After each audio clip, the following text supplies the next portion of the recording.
Vamos a isto. Convidado já aqui em postos, não é? Postos em Polvorosa. Eu estou compenetradíssimo porque acho que esta conversa vai ser muito interessante. Mário, vamos dar a abertura às hostilidades ou não? Vamos, sim, senhora. Vamos lá, então. Então, deixa-me cá só mudar aqui Speakers Gallery. Ora bem. Então, iniciamos então com a partilha aqui do ecrã, screen, do ecrã.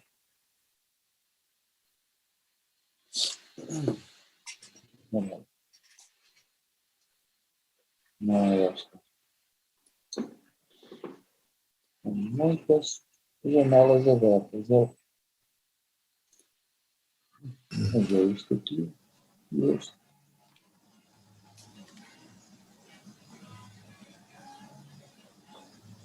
Ok, estão a ver a página do Diogo, eu aqui não consigo. Sim. Então, ok, pronto. Então, ora bem, Diogo Blanco está aqui com mais coisas. Dou.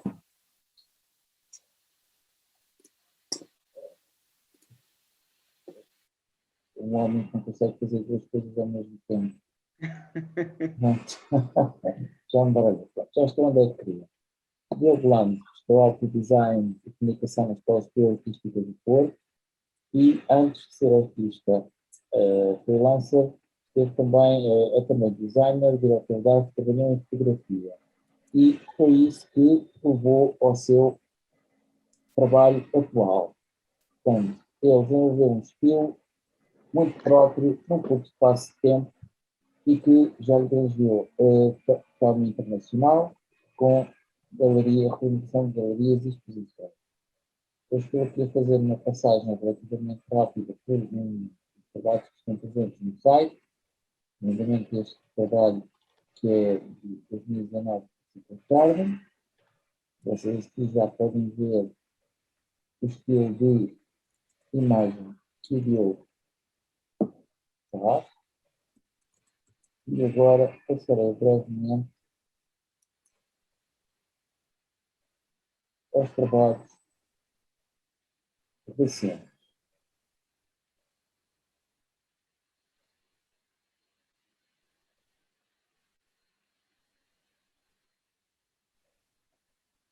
Ora, acho que não sei se me estão a ouvir bem, se calhar não estão. Um bocadinho abafado, Mário. Está abafado? Um bocadinho. Nem sequer estou muito longe do microfone. Mata de cima do microfone. É tirar a t-shirt que fica menos abafado.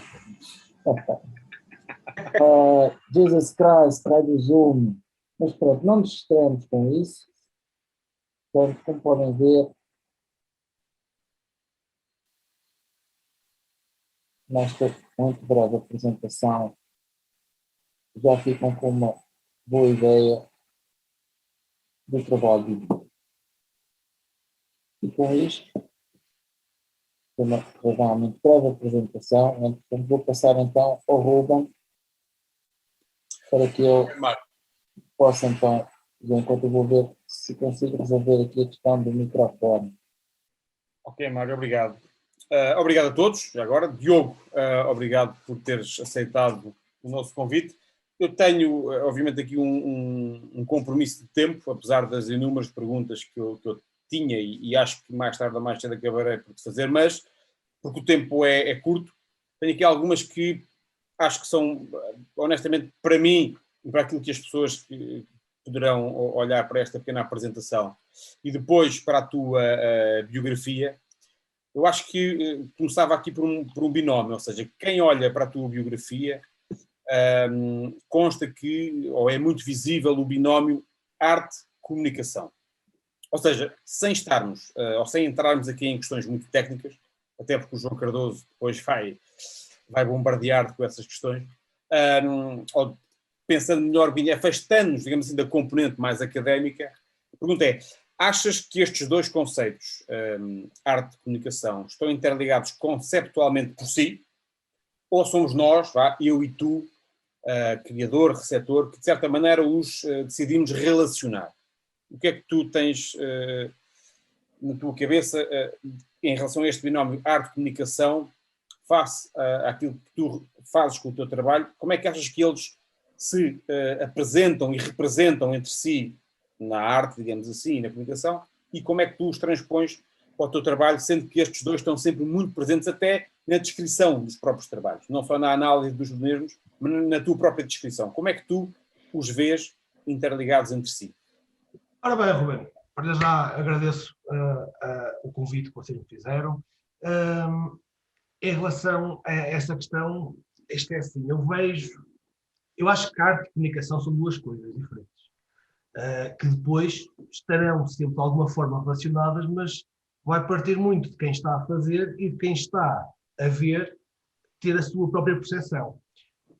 Porque é que eu acho que eu percebo que tu digas que quem vê o meu site e lê um bocadinho a minha biografia rapidamente tem essa ideia de que há uma ligação entre arte e comunicação, porque eu trabalho com ferramentas que também estão muito ligadas à comunicação. E estudei também, o meu curso foi de arte e comunicação, portanto, logo aí já diz tudo. É isso, o meu percurso académico esteve ligado a ferramentas que são utilizadas tanto no campo artístico, como num campo criativo, como num campo mais técnico. O vídeo, por exemplo, que eu tive uma componente de vídeo, muitos colegas estavam virados e vocacionados depois para reportagem, assim, que está ligado a uma parte mais de comunicação. Agora, a arte é comunicar também, não é? Quer dizer, o artista, quando está a criar alguma coisa, se calhar numa primeira instância está a criar para si, mas a arte necessita do público, portanto o público tem que haver comunicação do artista para a obra e da obra para o público. Portanto, é tal coisa, acho que depois há sempre uma ligação que cada um terá que fazer mais ou menos. Não acho que seja essencial ser uma comunicação clara, pode ser uma comunicação abstrata, principalmente no caso de uma arte abstrata, terá sempre uma comunicação que não é direta, que não é figurativa, que não é igual para toda a gente, mas é isso, acho que a arte tem comunicação, não querem dizer a mesma coisa. Ok. Diz-me uma coisa, Diogo. A atividade artística, a arte em si, é uma expressão que te é muito familiar. Qual é o espaço que existe em Portugal, para já, para criar nesta área da visualidade, no que diz respeito à eventual possibilidade de te comunicares com novos públicos? Assim, na vida do artista, nós podemos, toda a gente pode criar e fazê-lo para si, para expor, e há sempre formas de o fazer, ainda mais com a internet, que acaba por não estarmos fechados a Portugal.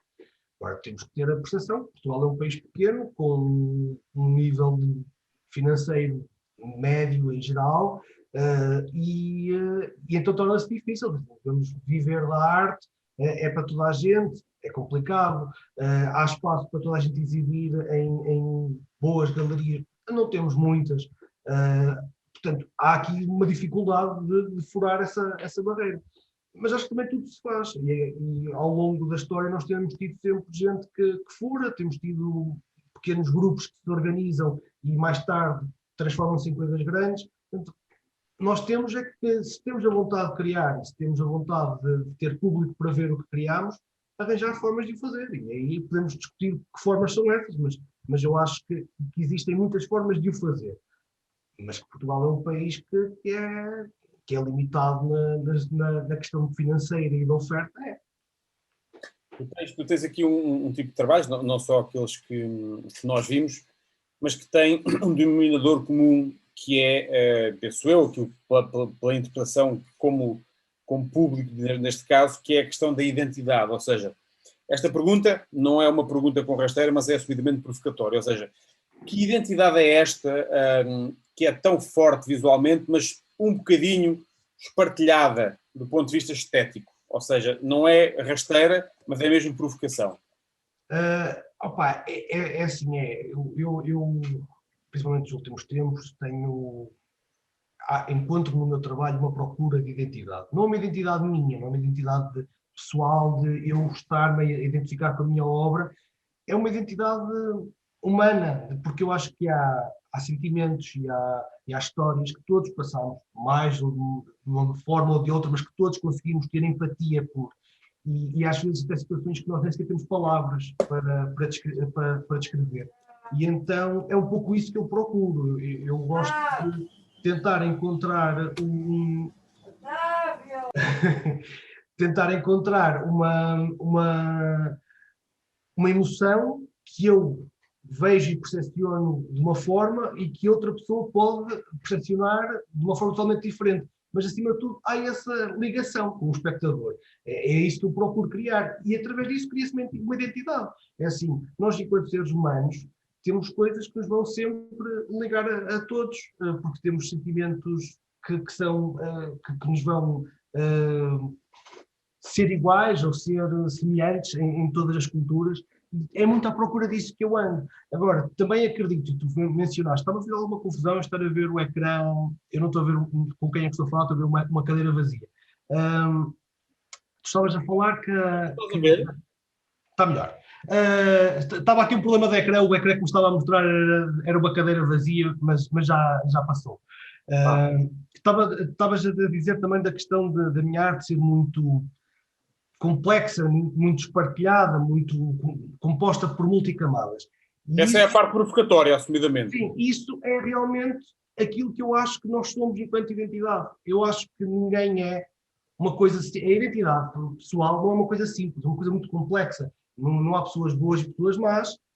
Se há uma pessoa que tem uma atitude, vamos chamar de má, nós também devemos, se calhar, olhar e perceber o que é que leva a isso. Há uma complexidade no ser humano.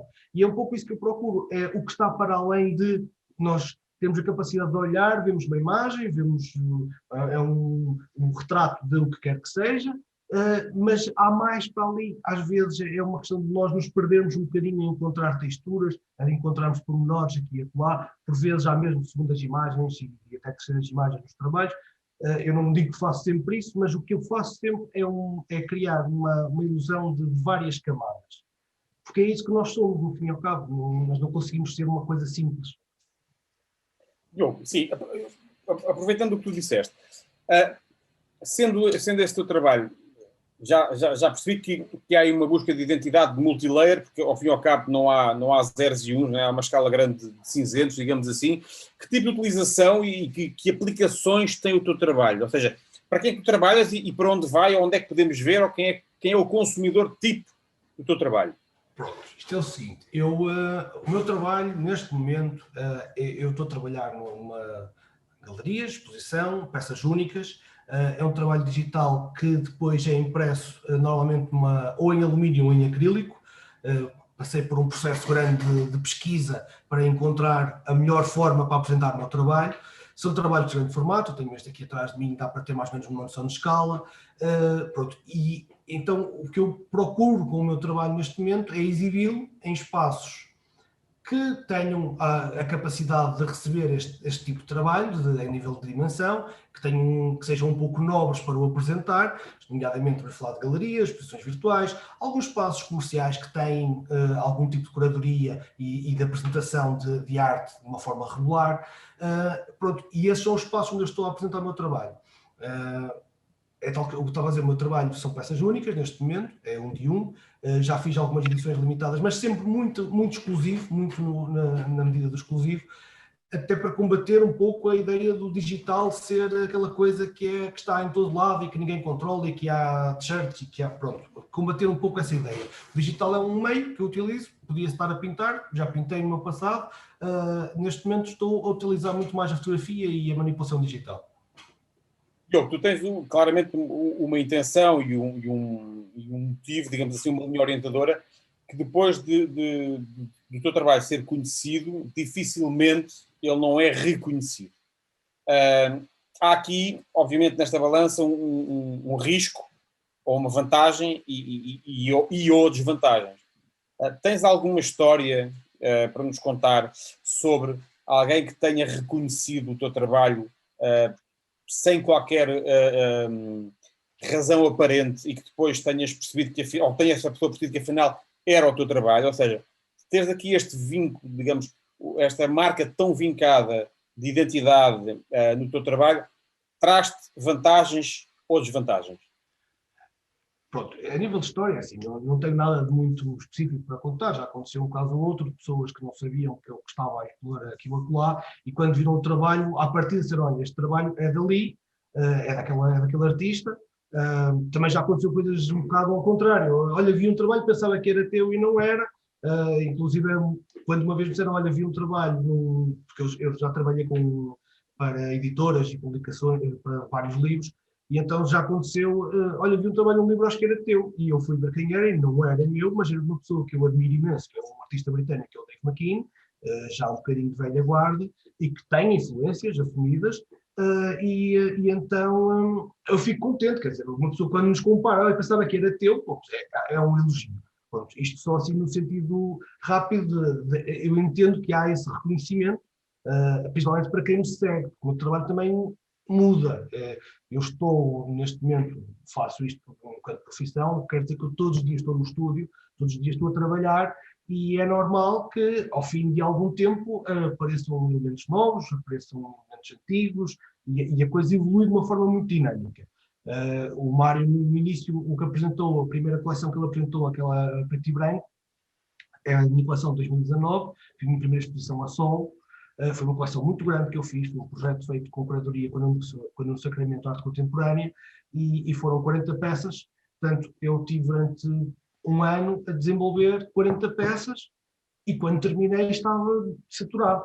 De alguma forma de fazer aquela repetição, sempre rostos, sempre aquela técnica, sempre, até mesmo na procura, embora eu acho que o retrato tenha um potencial enorme de encontrar os sentimentos e expressões, chega ali a uma altura que é saturante.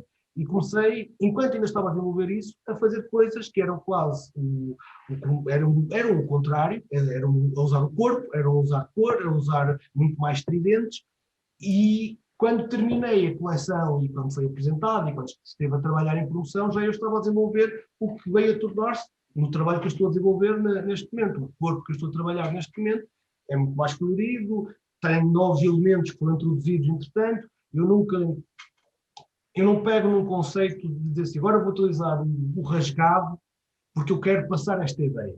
Não é assim que eu trabalho. Eu trabalho na base da procura.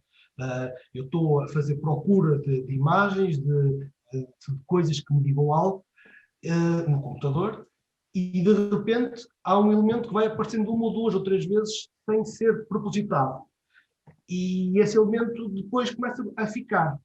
E passado algum tempo eu encontro sentido nele ou não. E quando não encontro, ele deixa de existir, e quando eu encontro, ele continua durante algum tempo, enquanto fizer sentido. É um bocado assim que eu trabalho. Neste momento consegues encontrar nos meus trabalhos os rasgados, porque faz a ligação à multicamada que eu já utilizava, mas os rasgados é uma coisa que toda a gente consegue assumir e perceber o que é que está ali a fazer essas camadas. Eu estou a trabalhar muito agora com pontilhismo por cima da fotografia. Os elementos florais, os elementos de natureza também foi uma coisa que surgiu já há alguns anos e tem ficado, porque eu vejo muito nas flores e nos elementos naturais aquilo que vejo nos humanos. Há uma imensidão de formas para explorar, a mesma flor consegue ter vários takes, nós conseguimos fazer várias formas da mesma coisa, e há o tempo. O tempo é uma coisa importantíssima no meu trabalho também, que é, tu tanto tens o botão, como tens a flor morta, como o ser humano tens tempo, o tempo faz-nos experienciar coisas. Portanto, há toda esta ligação. Só para responder rapidamente e mais conciso à questão de vantagens e desvantagens do estilo.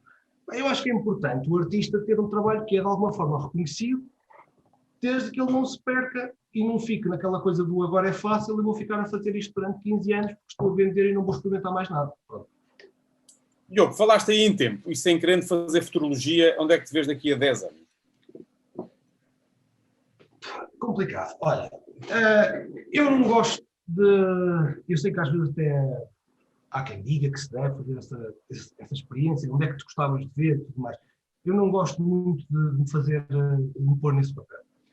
Já fiz no passado e depois acho que isso às vezes complica a forma como eu faço as coisas, como eu trabalho e como eu oriento a carreira. Eu tenho uma percepção de carreira, isso tenho, num curto, médio espaço de tempo, meio de anos, e falo disso à vontade. Agora, o que é que eu procuro? Procuro exibir mais, internacionalizar mais, já tenho começado, obviamente que também Covid veio complicar algumas coisas, internacionalizar mais, apresentar o meu trabalho, ter o meu trabalho em alguns sítios, opá, e ir explorando as oportunidades, porque assim, para ter a capacidade de explorar novas técnicas, novas estéticas, assim, procura de novas imagens, tem que ter esse tempo, ao mesmo tempo tem que estar a apresentar trabalho. Há aqui um círculo que é feito. Eu estou realmente a tentar fazer a coisa, deixar as coisas acontecer, no sentido de que não quero dizer daqui a 10 anos quero estar ali. Pode acontecer para o ano, pode acontecer daqui a 10 anos. Quero ter sempre a noção de que o que estou a fazer pela minha carreira é aquilo que eu, enquanto pessoa e artista, me sinto confortável e a equipa com quem eu trabalho acha que é são boas decisões e um bom percurso. Para daqui a 10 anos, mesmo que, entretanto, muito pouco tenha acontecido, quem olhar para trás, quem for pegar todo o meu trabalho, diga assim, está aqui um trabalho com consistência, que é regular, é feito anualmente, há uma evolução de trabalho, de temas, mas é consistente. Eu acho que tem uma coisa muito importante na arte hoje em dia, é nós sermos capazes de ser consistentes. O Instagram, por exemplo, complica-nos imenso essa vida, porque só que uma parte rápida, a ideia de que nós temos de estar a ter um trabalho 2 em 2 dias, não dá. E então é um bocado isso que eu quero fazer. Agora, no curto espaço de tempo, eu planeio tentar, eu vou ter uma exposição a solo ainda este ano, aliás, para o próximo mês, ainda não sei a data certa, mas será no próximo mês, a exposição está fechada, os trabalhos estão todos produzidos já, será em Aveiro, em Ilha, mais precisamente, no Sacramento, e será uma reentrée depois de Covid, vamos ver se nós não estamos a festejar cedo demais, para voltar à estrada, vamos chamar assim. Tenho algumas peças em galerias lá fora, assim, sei que iremos falar disto mais à frente, provavelmente. A minha ideia é ter mais 1 ou 2 exposições a solo, assim, no próximo ano ou 2 lá fora. Já tive muitas exposições lá fora, mas nunca a solo. Eu acho que é importante fazer isso, mas sempre tendo a noção que tem que ser com bons colaboradores, com boas galerias, a trabalharmos em conjunto e sempre um trabalho de mais do que meter uns quadros numa parede e está arrumado. É um trabalho de colaboração, é uma coisa, consistência e colaboração. São esses os objetivos para os próximos 2 ou 3 anos. Diogo, obrigado. Falaste em exploração de técnicas, numa lógica evolutiva e inevitavelmente eu vou ter que passar a bola com muita curiosidade aqui ao meu colega de painel, ao João, que acredito que vai explorar um bocadinho mais esse tema, que eu acho que é, digamos assim, também uma bola de curiosidade que toda a gente tem depois de ter visto aquela apresentação do início. João. Obrigado, Ruben. Diogo, tenho aqui uma pergunta que é aquela pergunta da praxe, mas que não posso deixar de fazer. Tem a ver com a questão do processo. Nota-se que há aqui um trabalho muito, muito detalhado, muito pormenorizado no teu trabalho e por trás desse trabalho todo, obviamente, há um processo, há materiais, há ferramentas, há técnicas, há um suporte físico final que é curioso, né? Porque estamos a falar de trabalho digital, mas que no final o objetivo é ter uma peça real, uma peça física. O quão é importante este processo para ti, as ferramentas que usas, no fundo usas, é quase como se fosse também uma inspiração em si próprio processo, ou usas as ferramentas apenas só como um propósito, um meio para um fim? Como é que tu lidas com esta parte mais técnica do teu trabalho? Este processo é como a obra e o processo acabam por estar ligados, não é? Quer dizer, o processo também muda, consoante a obra vai mudando. Neste momento, o meu trabalho criativo é feito 100% em digital, é computador. Não foi sempre assim. Eu, mesmo antes de estar a fazer a profissionalização enquanto artista, trabalhava enquanto designer e produzia arte para mim, mas não exibia nem nada e era diferente, embora já tivesse uma componente digital, também havia uma componente física, eu estava digitalizava, fazia muitas coisas. Entretanto, fui passando para o computador única e exclusivamente. Inicialmente porque era cómodo e depois porque, tornando-se cómodo, começou a dar para explorar outros caminhos e eu achar mais interessante o que estava a fazer só no computador do que quando estava a repetir o processo que já conhecia. Por isso acredito que o processo acaba por estar associado. Curiosamente, eu tenho um processo na parte digital que é completamente caótico e contrário àquilo que deve ser qualquer trabalho digital, principalmente da parte da fotografia. Eu não começo sempre da mesma forma, eu não começo e muitas vezes nem sequer acabo a fazer o tratamento de luz a todos os elementos da mesma forma. Portanto, quer dizer que, enquanto sendo um bocadinho técnico, enquanto se está a trabalhar na fotografia, nós devemos ter atenção de onde é que vêm os pontos de luz e sombras, sempre para ser tudo coeso, para ser real. Eu não trabalho assim, eu dou iluminação aos elementos, o que quer dizer que muitas vezes não existem pontos de luz de referência, e mesmo depois nos elementos que são utilizados, gráficos e tudo mais, é tudo feito muito de uma forma caótica, à base de experimentação. Eu normalmente, quando termino, um fecheiro meu tem muitas layers, sendo que algumas nem sequer são de forma, não são percepcionadas, tirando se calhar o pequeno ajuste de cor que a própria layer está a fazer. Quer dizer, vou dar um exemplo, uma vez acabei uma peça e comecei a ver o que é que tinha, o que é que não tinha que apagar, e tinha uma fotografia que não era a base do trabalho, que estava no final, vamos chamar assim, no final das camadas. A fotografia não aparecia, mas eu, se removesse aquela fotografia, tinha que fazer ajuste de cor, porque ela estava a dar um bocadinho de cor à base. Então a fotografia fica, é assim um bocado que eu trabalho. Depois disso tudo, é que eu faço, e aí entra a parte do detalhe. Quando eu tenho a composição, o cru da imagem feito, depois entro na parte do detalhe. Na parte do detalhe, perceber que às vezes a composição fica melhor se for ajustado aqui ou acolá, os pontos, por exemplo, o pontilhismo com que estou a trabalhar agora, requer muito cuidado, porque no instante fica demasiado confuso. Portanto, há aqui um cuidado tem que ser perceptível o suficiente, mesmo que que não quero que seja perceptível à primeira, tem que dar para se ver, porque senão depois fica perdido. E então há aí essa parte de detalhe. Portanto, eu passo de um para o outro. O processo em si, para mim, é assim, eu crio por causa do processo. Eu tenho dois fatores na parte de criação. É o processo, que é mais longo e que me leva muito a exprimir-o, que muitas vezes nem sai na peça, mas sai para mim, enquanto artista. Esse momento para mim é muito importante. E depois tenho o momento da peça final, que muitas vezes nem é quando a peça está finalizada antes de aos detalhes, muitas vezes que é quando eu olho e digo assim, esta peça agora está a falar comigo. Esta imagem, muitas não ficam, muitas vão para o lixo. Da mesma forma que quando eu desenhava tinha cadernos só de desenhos que não saem mais nada dali. Portanto, é a mesma ideologia de trabalho. Eu estou a experimentar e de repente quando eu encontro aquela peça eu digo, ok, aqui tenho alguma coisa. Muitas vezes nem sequer sei o quê. Sei que tenho alguma coisa. Depois, entre o terminar, entre o imprimir e tudo mais, me encontro. Ou às vezes nem sequer consegui encontrar a palavra, se eu tenho alguma ligação. Olha, por acaso estavas a falar disso e era uma pergunta que eu tinha aqui também de Algibeira para te fazer, que é, no fundo, quando é que sabes que o teu trabalho finalizou? Ou seja, quando é que chegas à conclusão de que realmente estás perante algo que é trabalho final? Se é que alguma vez chegas a essa conclusão ou se ficas sempre naquela dúvida, se calhar ainda falta aqui mais alguma coisa, vou pensar mais um bocadinho. Como é que é este processo de ter uma obra finalizada? Estamos a falar de uma obra que é muito complexa de chegar até ao produto final, não é? Sim, é complicado. É complicado para todos os artistas e também é complicado para mim. Eu tenho uma coisa que eu costumo dizer que é, por ser digital, às vezes as pessoas dizem, porque em digital consegues apagar, consegues mexer.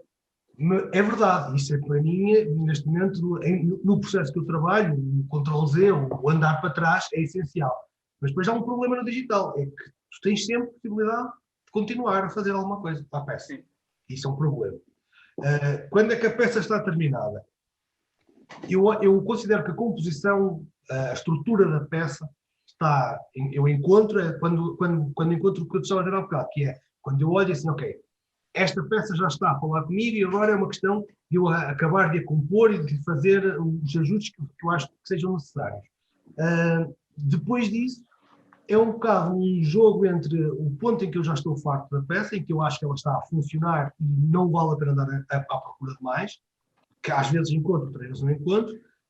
Quando não encontro, há sempre um ponto que é o de esta peça tem que ficar terminada. Eu tenho que me obrigar eventualmente a dizer esta peça está terminada. Eu tenho uma exposição para o próximo mês, eu tenho que ter 16 peças para essa exposição e elas têm que estar terminadas no dia X porque elas têm que ser produzidas, entretanto, na parte física.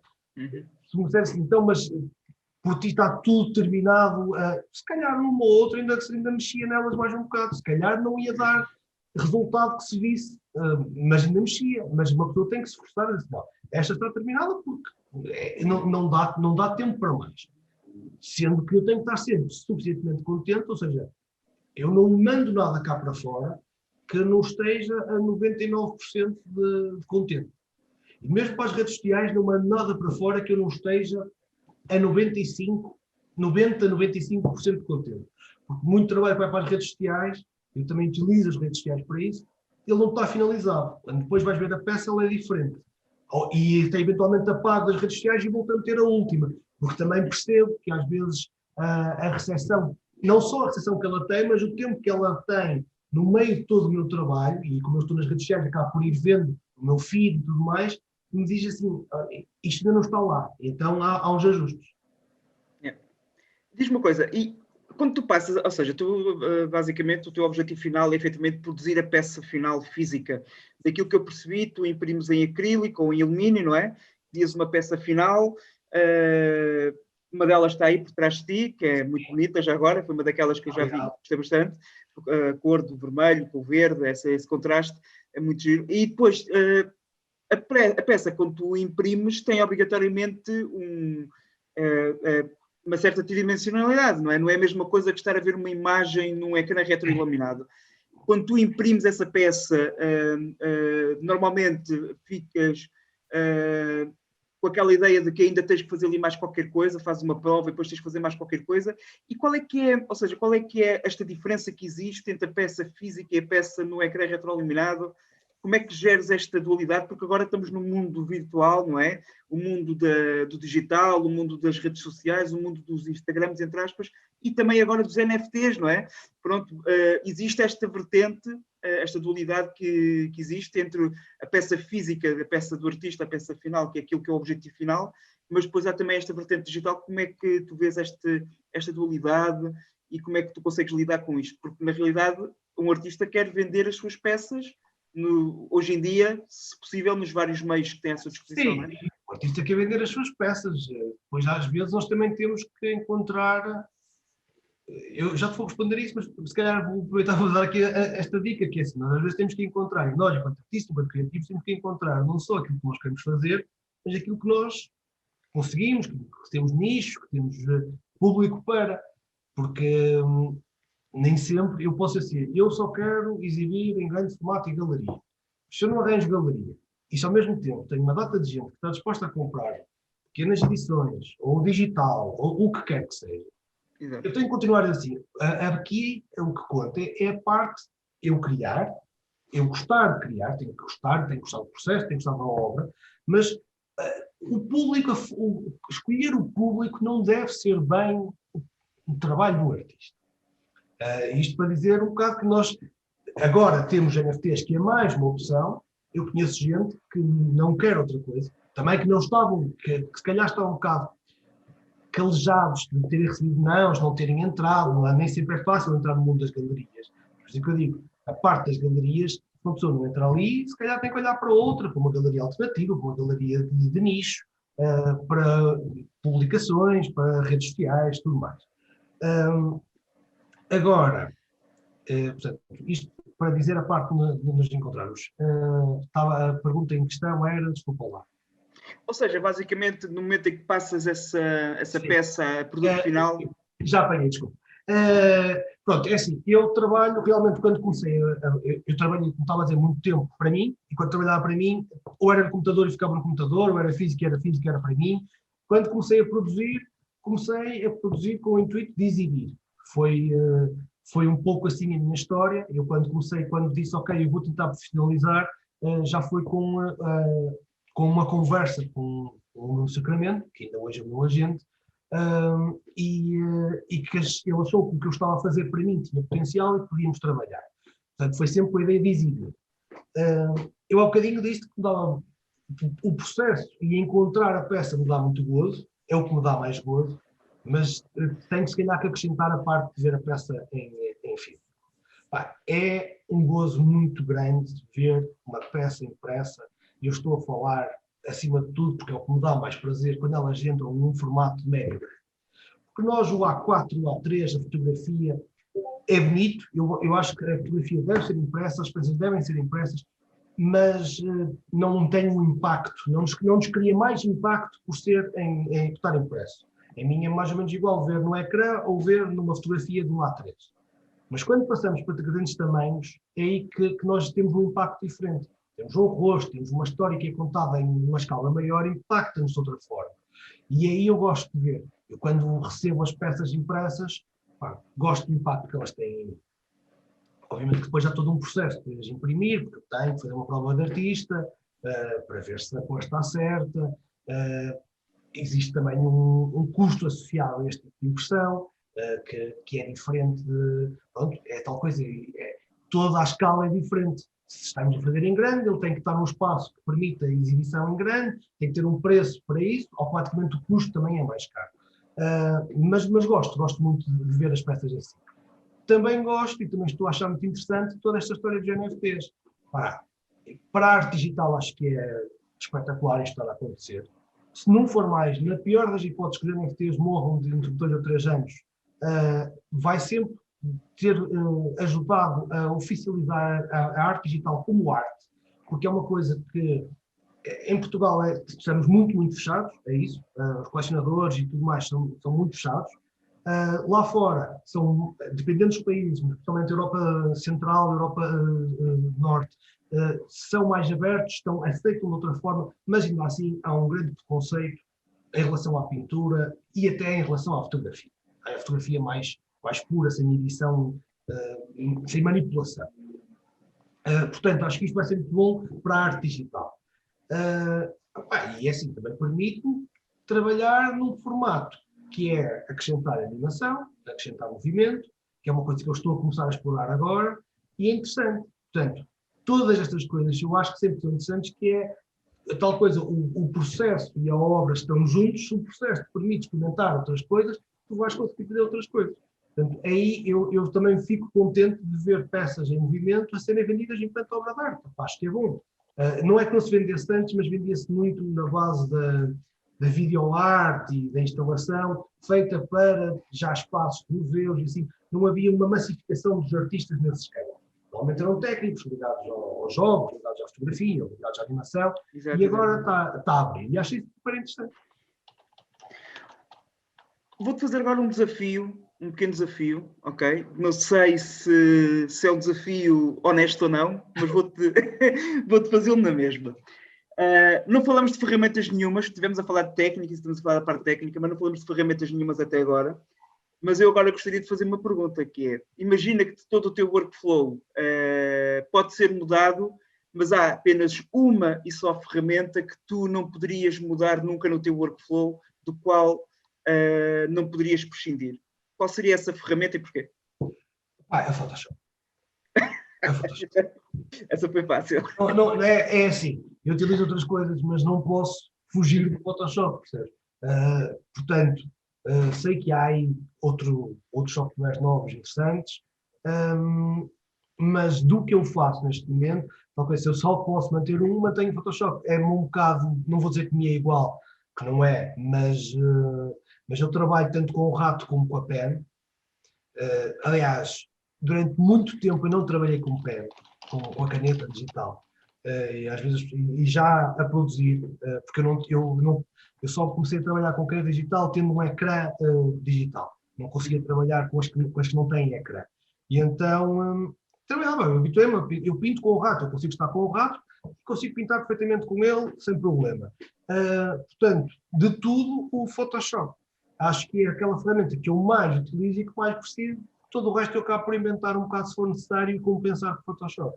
Estava aqui a olhar, isto na parte de software, na parte da hardware, embora eu tenha algumas características que gosto de manter, neste momento trabalho com 3 ecrãs, mas sempre trabalhei, desde o tempo da universidade, trabalho com 2 ecrãs. E custa-me um bocado se não tiver, mas nos últimos tempos, se calhar a coisa que eu escolhi a nível de hardware era o rato, porque eu tenho tido bastantes problemas, que é normal, do tempo que uma pessoa perde a trabalhar, e então tenho tido bastantes problemas no braço e no pulso, e tenho um rato ergonómico que me ajuda bastante a facilitar o trabalho. Ok. Então estava aqui a olhar e disse, se calhar o rato também era importante.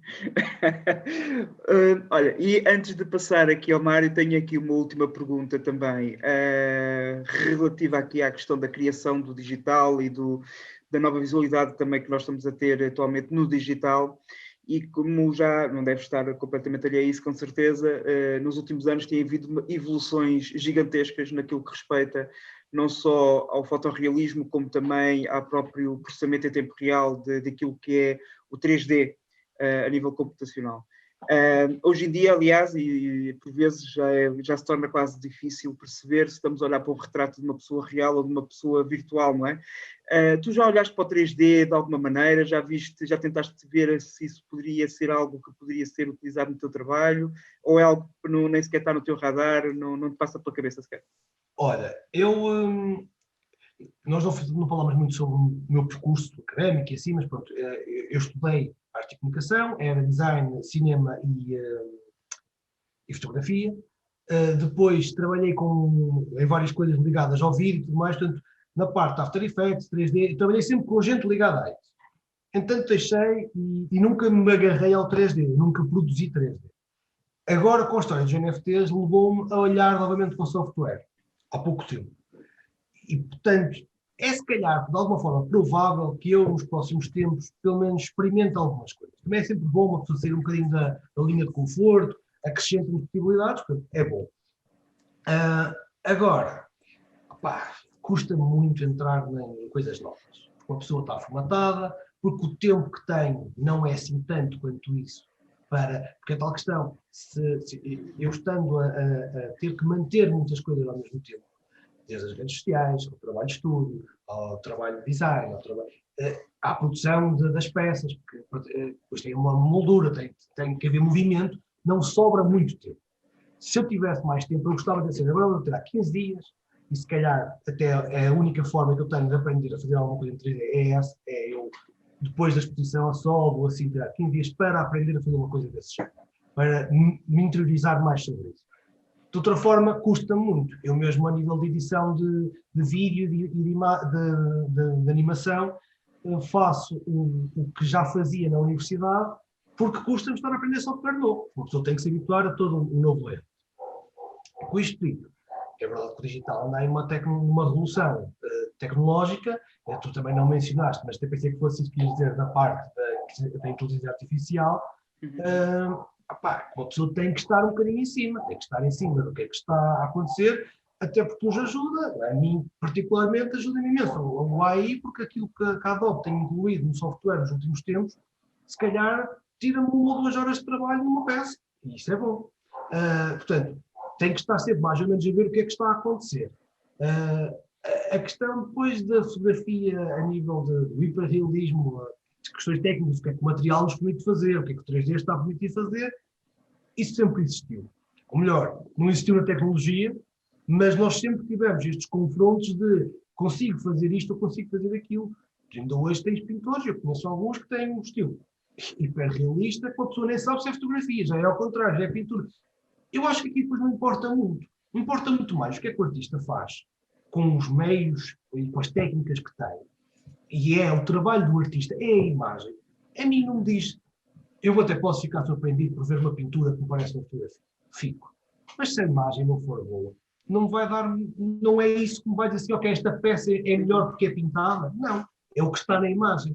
Pronto. E então é assim um bocado, tem essa relação. Eu estou sempre a ver o que é que existe, mas também não me preocupo demais. Sim, aquela velha máxima de que se queres ser notado, tens que criar uma coisa que tem impacto, mas depois daquele primeiro impacto, o que é que sobra, não é? Olhas realmente para aquilo que lá está e se calhar não sobra muita coisa para ver. Sim, opa, isso é uma preocupação que toda a gente tem. Eu tenho uma preocupação, mesmo não estando focado na questão técnica, é uma preocupação que nós temos sempre, que é assim, qual é que é o teu trabalho, tu nunca sabes como é que o público vai olhar para ele, se tem um impacto à primeira, se tem um impacto contínuo. Eu gosto de viver com as peças, não só com as minhas, com outras peças de colegas que tenho. É assim, eu acho que uma peça tem que ser vivida na casa ou quando ela vai, tem que ser ajustada. Eu há tempos acabei uma peça que entanto ficou, não foi produzida, e ela estava terminada, demorou muito tempo a terminá-la, E quando eu terminei isso, eu gosto disto, mas isto não funciona em peça. Até que pode ser especificamente o que era um retrato de David Bowie, que eu acabei e disse, isto está bom, foi uma capa de um livro. Eu não conseguia meter isto num quadro para viver em minha casa. E então automaticamente disse, esta imagem não é que ela vá para o lixo, mas ela tem que ficar guardada para aparecer alguma coisa e ela possa ser utilizada se calhar um dia. Ela está boa, mas não dá para meter numa peça de 1 metro por 1 metro. Não vive bem nesse espaço. E nós também, eu gosto muito de perceber isso, de perceber se é possível. E atenção, aqui não é uma questão de dizer assim, ela é agressiva ou é muito grande. Não, é a composição, a peça em si, não funciona. Em tamanho grande. Há coisas que só funcionam em tamanho pequeno, há coisas que só funcionam em tamanho grande, coisas que dá para tudo. E perceber isso é muito interessante. Olha, eu vou pegar nesta dica, que estás a falar das peças e o que funciona, o que não funciona e no fundo as decisões que por vezes têm que ser tomadas, que nem sei sempre são muito fáceis, e vou aproveitar e vou passar aqui ao Mário, que ele vai falar um pouco nesse seguimento também, e agradeço as respostas espetaculares, Diego. Muito obrigado. Obrigado, João. Agora, estão-me a ouvir bem ou tenho que falar mais alto? Estava com problemas de microfone? Já se ouve melhor. Já se ouve melhor, ok. Eu tiveste a falar de processo de imaginação, de produzir peças, de ver se as peças funcionam ou não. O que eu gostava agora de abordar contigo é a questão de colocação das peças no mercado, ou seja, a comercialização das tuas peças. Geralmente, um artista costuma ter 2 vias para fazer essa comercialização. Ou é a autorrepresentação, onde além de produzir ainda tem que estar... tomar por si essas tarefas de procurar público, procurar vender, pode ser um full-time job, muitas vezes, ou então ter uma galeria ou um agente que o represente e que faça essa parte do trabalho. No teu caso, como é que decidiste e quando é que decidiste a melhor forma de comercializar o teu trabalho? Mário, isto é um bocado o que eu há bocado estava a dizer, nós temos que encontrar, há coisas que nós não podemos bem decidir, nós temos que encontrar o que funciona connosco.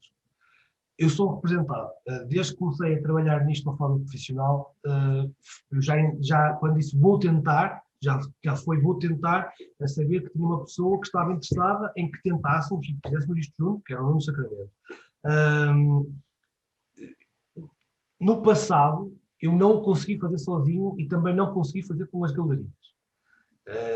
Eu, quando acabei o curso, comecei a trabalhar e com 20 anos, tirei algum tempo, disse, este ano eu vou me dedicar a pintar e a apresentar trabalho e a apresentar os portfólios às galerias e bater às portas e não consegui grandes resultados.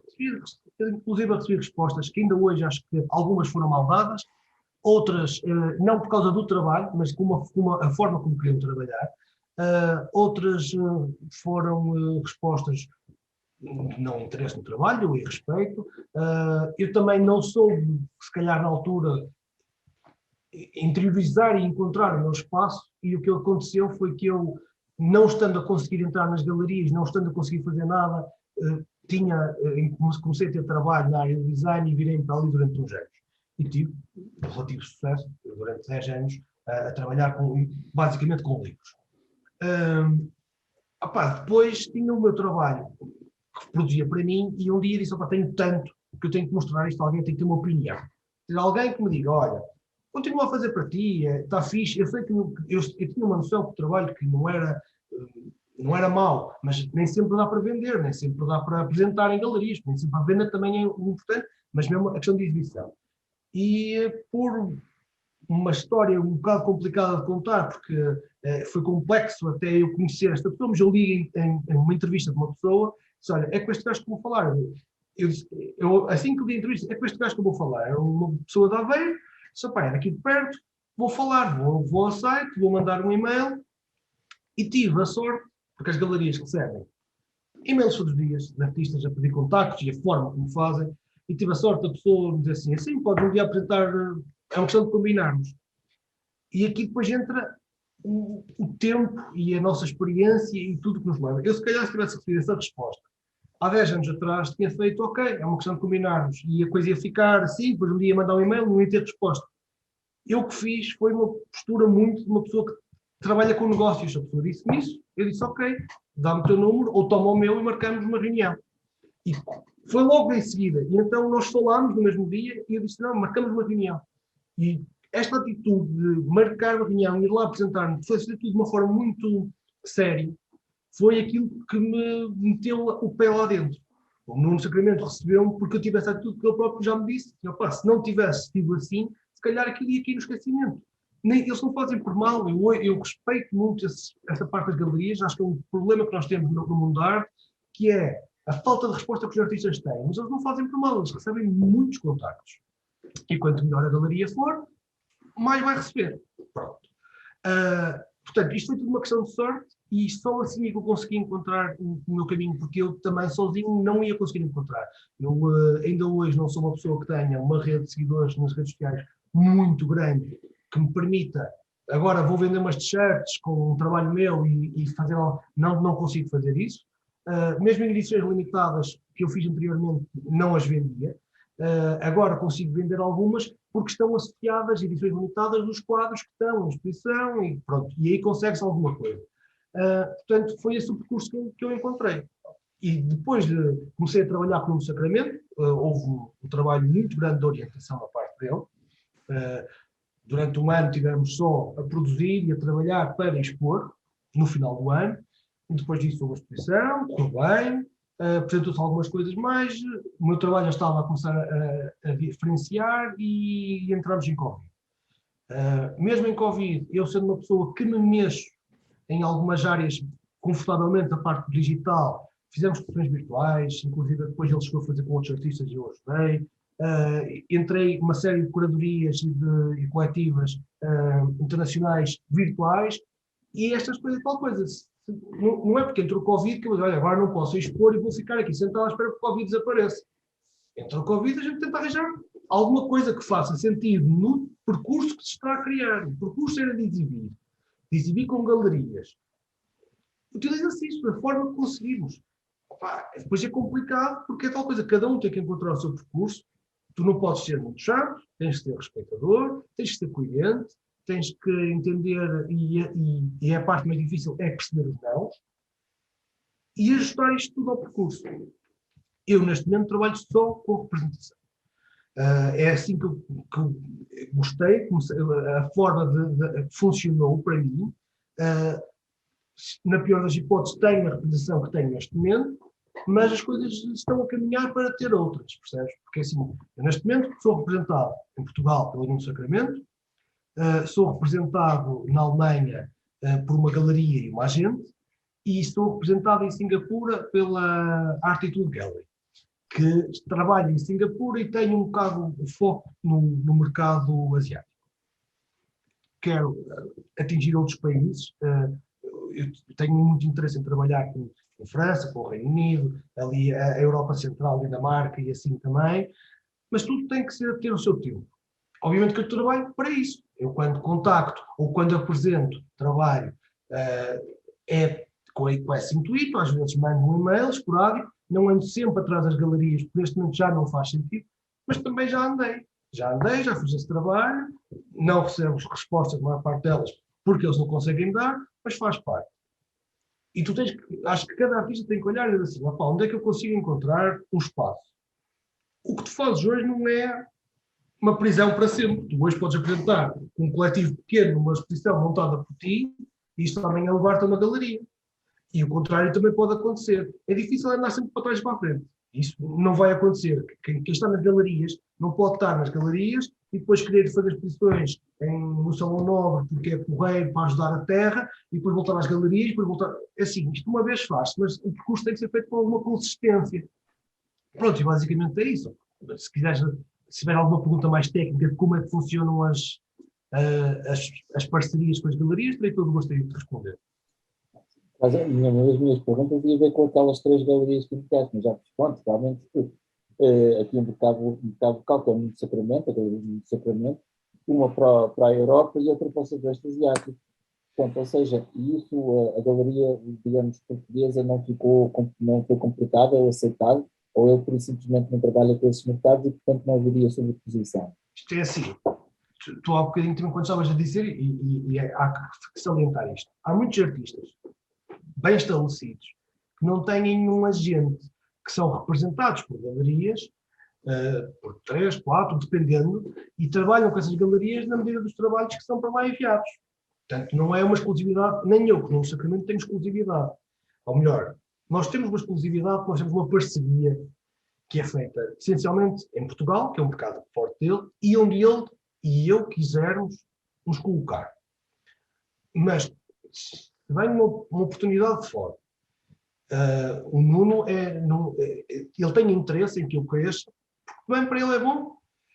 Portanto, se a oportunidade for boa, é tudo uma questão de nós vermos que nem tudo o que chega são oportunidades. Os artistas recebem muitos contactos, muita coisa que não são oportunidades, são coisas mascaradas. Uma pessoa depois vai ver, tem que pagar, ou que tu já mandas os quadros e depois... É assim, os quadros, quando vão para fora do teu país, já são difíceis de voltar. Ou vendes e recebes o dinheiro, se a coisa correr bem, e também dependendo com quem estás a trabalhar, ou é complicado, porque assim, já viste que eu mandei umas peças para a Alemanha, é um caixote de madeira. Se eu quiser reaver as peças, por alguma razão, tenho que as pagar para elas voltarem. Torna-se muito. E eles têm que ter o trabalho, voltar a fazer um caixote. Eu tenho que se dar a isso. Portanto, nós temos que entender isto. Temos que entender que há várias formas. Eu com o Nuno tenho uma relação boa e a questão é, se eu for uma oportunidade para mim, ele é o primeiro a dizer que sim. Se for uma oportunidade que seja para mim e que dê para ele, eu sou o primeiro a dizer que quero estar com ele. Portanto, é assim que nós trabalhamos. Nós trabalhamos mesmo, e é assim que eu gosto de trabalhar, em colaboração. As galerias têm formas diferentes de trabalhar. Estas 3 que eu mencionei são as que eu estou a trabalhar em continuidade. Já trabalhei, não é bem trabalhar, já exibi com outros espaços, com outras galerias, que esperam, olha, vamos fazer uma coletiva, tem uma peça, mete-se a peça está lá, chega ao final, a peça é vendida, ou se não é vendida, é devolvida, e pronto, percebes? Agora, eu cá em Portugal passa tudo com o agenciamento que tenho de cá. Da mesma forma que em Singapura e mercado asiático, neste momento, passa tudo com a galeria de lá. Pronto, é uma questão de gerir as coisas. Normalmente o que acontece é que tu dás, o artista dá, mesmo é assim que eu continuo a trabalhar, que é, o Nuno Sacramento tem peças que estão exclusivas com ele, que mesmo que amanhã a Galeria de Singapura tenha visto no site e disser, eu queria aquela peça, sim senhora, ela está com a Galeria do Sacramento, e eu faço a ponte, e nós entendemos os 3. Porque é uma colaboração, eu não posso agora dá cá essa peça que eu vou vendê-la ali. Tenho esse respeito por quem está a trabalhar, percebes? E acho que todos os artistas devem ter. Com quem quer que estejam a trabalhar, tem que dizer assim, se estou a trabalhar contigo e se tens esta peça, durante quanto tempo? 1 ano? Há 1 ano.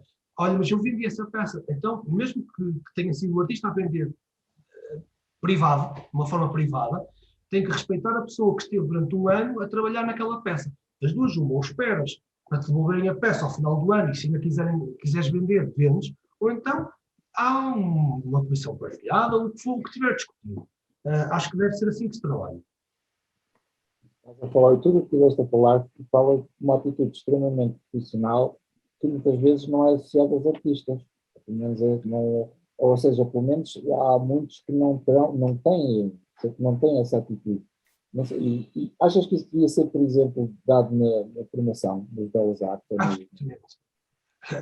Eu acho que a nível académico nós temos uma série de coisas que têm que ser resolvidas, porque nós produzimos bons artistas. Ainda agora tive uma peça em exposição em Espinho que depois estava associada com a Bienal de Espinho.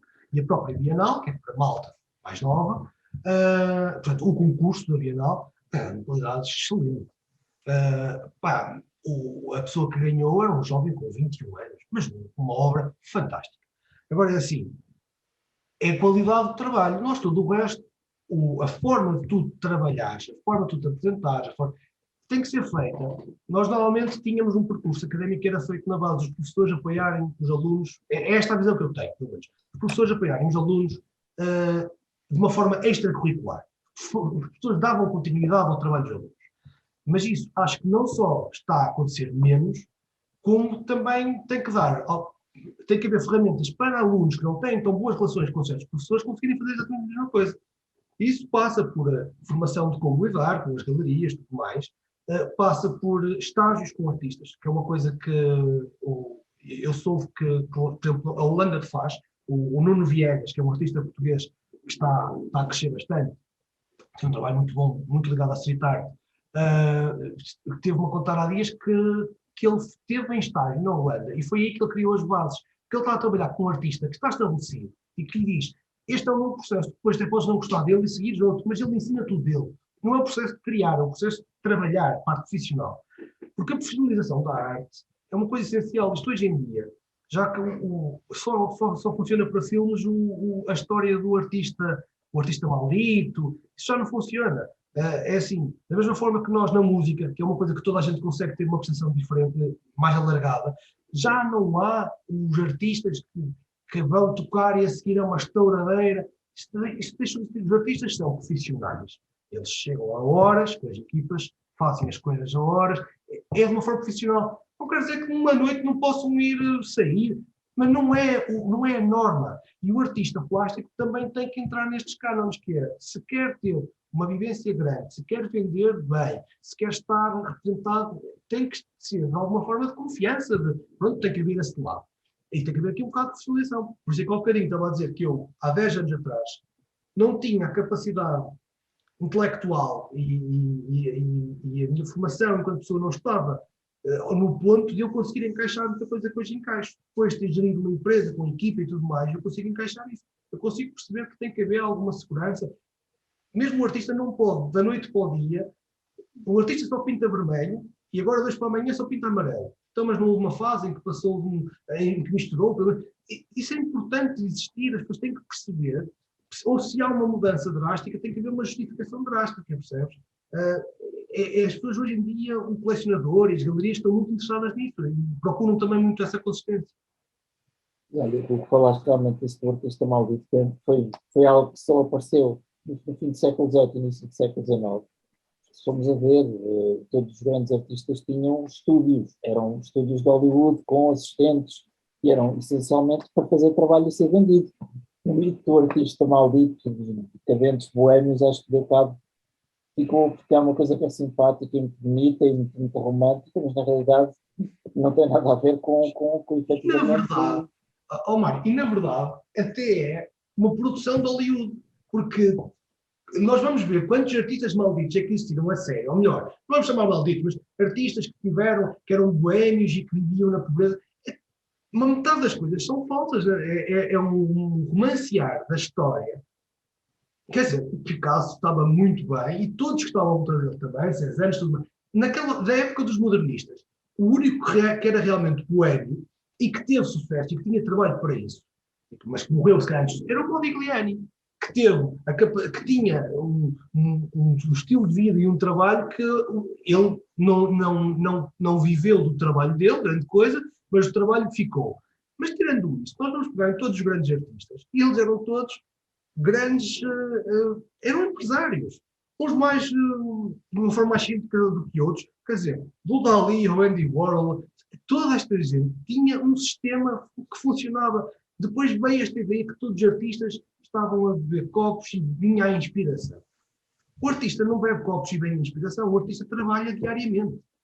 É assim, eu não conheço nenhum artista que diga assim, eu só vou lá uma vez por mês. Não, o artista está. Muitos deles estão, no caso de telas e tudo mais, às vezes olhar para a tela em branco, fazer riscos que não são nada. Mas não importa, esse trabalho, da mesma forma que eu tenho no computador, há procura. Essa procura, se não existir, a obra não aparece, ou aparece um quadro que é bom, mas depois de repente perde-se. Percebes? São as 10 mil horas, aquelas 10 mil horas que um praticamente de escritores tem que escrever. Stephen King escreve todos os dias, não interessa se é bom, se é mau, escreve, habitua aos músculos, aquela prática diária e constante. E isso é uma coisa que geralmente nunca é dito. E tal. Não, é isso, e é o ter cuidado hoje em dia, porque a tentação é muita, de perceber que tudo o que nós fazemos não é bom. Mesmo que bons artistas estão a lançar muito lixo, porque têm uma necessidade muito grande de dar à rede, porque muitas vezes, na por cima, às vezes é vendido. Já falámos dos NFTs outras vezes, está a acontecer muito isso. Eu estou a vender e meto mais um, meto mais dois, meto mais três. É assim, é bom agora, mas daqui a 2 ou 3 anos, o colecionador, quando olhar para trás e vir que a pessoa vendeu uma porrada de peças, que nem todas são da mesma qualidade, vai começar a descredibilizar a carreira do artista. É sempre melhor, um bocadinho menos, e constante, e com vendas. Essas coisas, isso é que é a gestão da carreira. E é assim, eu também muita coisa que estou aqui a dizer aprendi com quem, por isso é que é importante as galerias, os agentes. Nós em Portugal, por exemplo, não temos agentes de arte, nós somos 3 ou 4 para aí, pessoas que se dedicam a trabalhar com os artistas, que não é só a galeria que tem as paredes e que uma pessoa chega lá e até nos representa que tem lá os quadros, mas não trabalham com o artista de uma forma regular, de lhes ligar 15 a 15 dias, ter uma meia hora de conversa para esclarecermos coisas. E principalmente numa fase inicial é muito importante nós termos essa noção, porque nós tendo essas bases, depois conseguimos fazer carreira. Olha, e agora pegando nisso que falaste, e a questão de, ou seja, quando comecei a ter uma carreira comercial, tenho que produzir regularmente trabalhos novos. E há a pressão das redes, e falaste no Instagram, tipo, pessoa, que todas as semanas tenho que pôr pelo menos uma ou duas coisas, isso há uma pressão, a coerência, o feed não está coerente, esta semana tinha uma coisa, ou seja, são tudo pressões, e digamos, a vista pública, é uma vida pública do artista, o Instagram, onde está ali a pôr coisas, e muitas vezes podemos não ter nada que se apresente. Mas pronto, aquela pressão, e isso, como é que nós gerimos isso, e com a questão de precisarmos de fazer trabalho novo, nem que seja regularmente, ou como aos músicos, uma vez por ano, temos que fazer o release de novas músicas. Sim, mas repara, os músicos é uma vez por ano, lançam uma música, lançam um álbum, não é todas as semanas, não é cada vez que eles vão à garagem, pegam na viola, que olha, gravamos e vamos meter aqui. E isso aqui é o importante. Agora, as redes sociais, mesmo até sem contar com o público, o próprio Instagram, neste caso, que é mau nisso, os algoritmos deles funcionam assim, tens que estar ativo. Eu agora estou menos ativo no Instagram, nos últimos meses, por questões técnicas, porque estou mais ativo no Twitter. Mas o que é que eu faço? O que é que fazia durante bastante tempo? E é assim que eu produzo. Eu tenho sempre trabalho feito que nunca foi apresentado. Que percebes? É do género. Eu o que ponho hoje, normalmente não foi feito hoje, nem ontem, nem na semana passada. Eu tenho que conviver com o meu trabalho algum tempo para eu achar que ele está nesse ponto. E aqui, voltando ao bocado, quando o João estava a perguntar quando é que está terminado, a maior parte das vezes eu continuo a achar que a peça está terminada. Só ainda não sei se ela é boa o suficiente, percebes? Então eu nunca ponho uma coisa assim em cima do joelho, a não ser que seja porque foi para um concurso e que teve que ser naquele tempo, ou alguma coisa, ou às vezes já aconteceu, faço aquela peça e tenho mesmo confiança nela, vou pôr, mas agora cada vez mais me inibo de o fazer. E depois há outras formas, tu consegues fazer um teaserzinho, fazes um vídeo que não mostres tudo, e o bocadinho que tu mostras, mesmo que a peça depois não esteja muito boa, não faz grande mal, porque tu não estás a apresentar aquilo enquanto peça. É essas coisas que nós temos que fazer. O artista, eu, por exemplo, não sou pessoa de aparecer muito no Instagram, mas há uns tempos atrás, há 2 anos, não aparecia nada, só aparecia as obras. Agora eu forço-me a aparecer um bocadinho. Não gosto de andar, não ponho a minha vida pessoal, só ponho a minha vida profissional no Instagram, e muitas coisas olha, pronto, vim aqui à galeria por uns quadros, vou tirar aqui uma foto. Ok, de resto não dou a minha vida pessoal no Instagram, mas tenho que manter um bocadinho isso.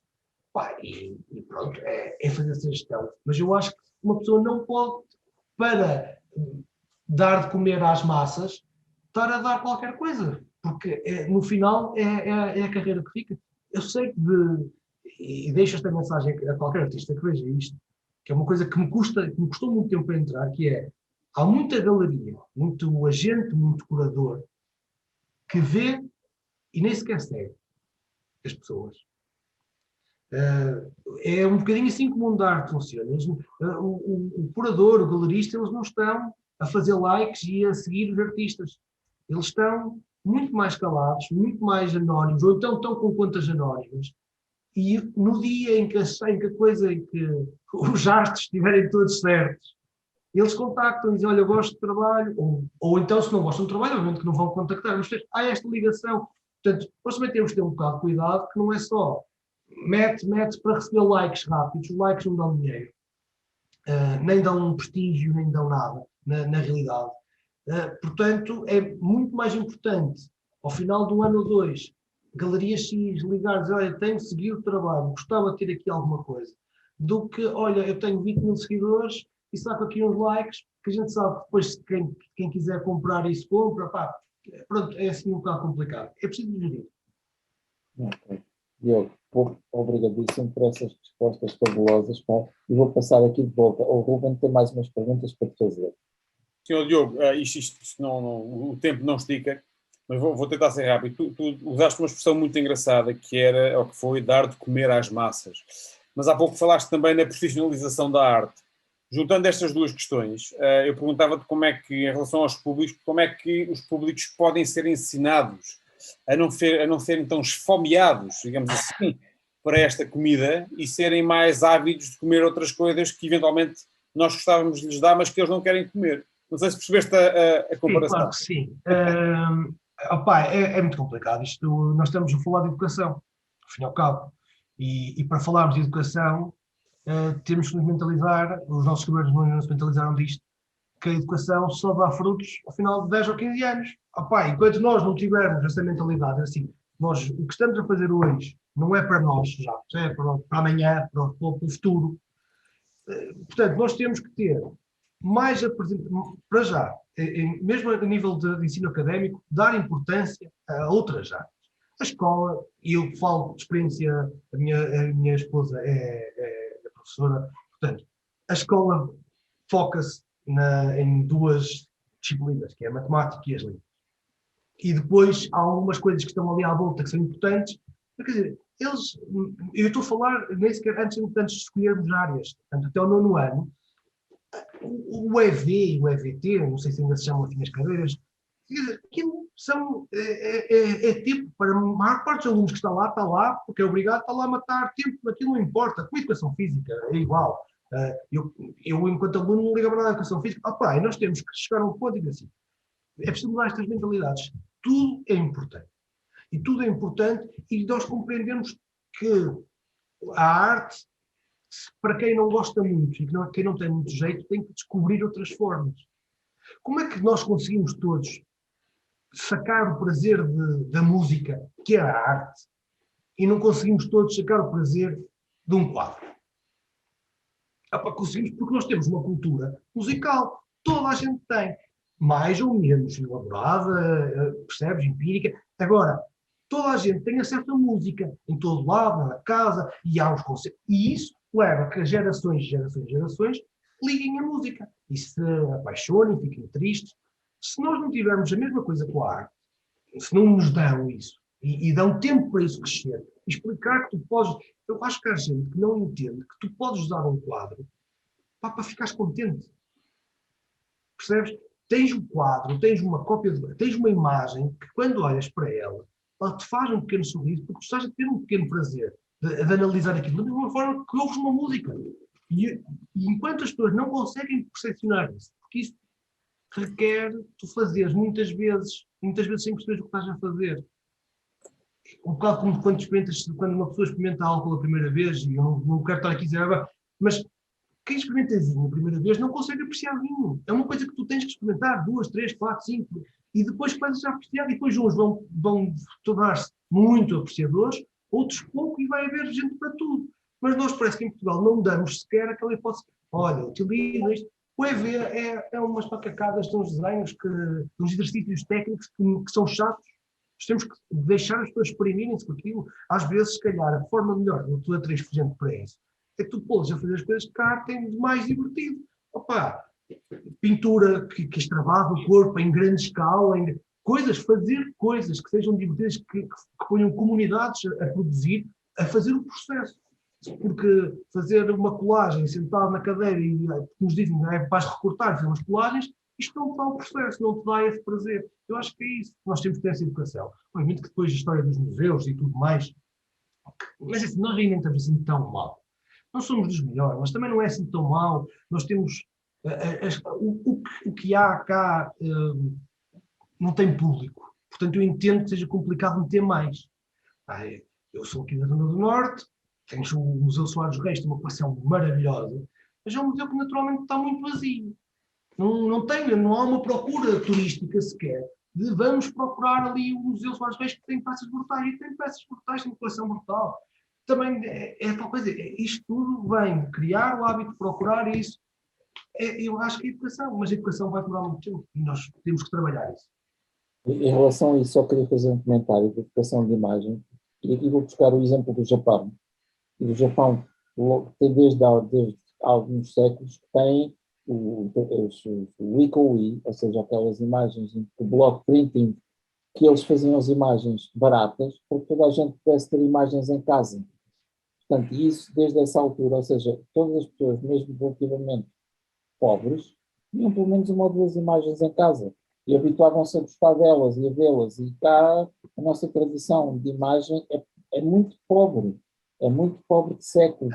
Sabes que nós também depois, agora o tempo está ali a apertar provavelmente, mas nós tivemos ali uma altura, eu lembro de, em casa dos meus avós, em casa de tios, havia muita utilização de reproduções dos pintores portugueses, os pintores que trabalhavam para o Estado Novo e tudo mais, tínhamos aquelas cenas típicas da taberna e tudo mais. O Menino da Lágrima, tudo isto se tornou demasiado kitsch. Aliás, nem era kitsch, era só foleiro, porque agora o kitsch depois já se pode utilizar, mas se tornou demasiado foleiro e que eu acho que com o corte com o corte do Estado Novo e com o corte com o choque cultural que houve, com tudo aquilo que apareceu em Portugal, que antes estava fechado, nós pusemos isto tudo no armário. Essas coisas tinham um valor. Da parte artística, não do Estado Novo. Então, nós perdemos esses ícones de ter as imagens em casa. Deitámos tudo fora, ficámos com muito pouco. Depois, a educação em si não nos levou a produzir. Nós temos algumas histórias que as pessoas não compreendem, que eu aceito que as pessoas não compreendem. Eu acho que, por exemplo, há 2 anos, quando foi a história da Feira de Arte em Miami, da banana, os nossos telejornais não davam notícias sobre a Feira de Arte de Miami, que é só a maior feira de arte do mundo. Não é uma notícia. Tipo, está a acontecer no Estado, a gente nunca ouviu falar da Feira de Arte em Miami nos nossos telejornais. Mas como se vendeu uma banana por 150 mil euros, já foi uma notícia. A banana foi terrível para a arte. Olha, eu conheço gente que esteve lá e que diz, peças brutais e tudo, os mídias todos, foi a banana. E estamos a falar dos mídias que já iam às feiras. O mediático, não é?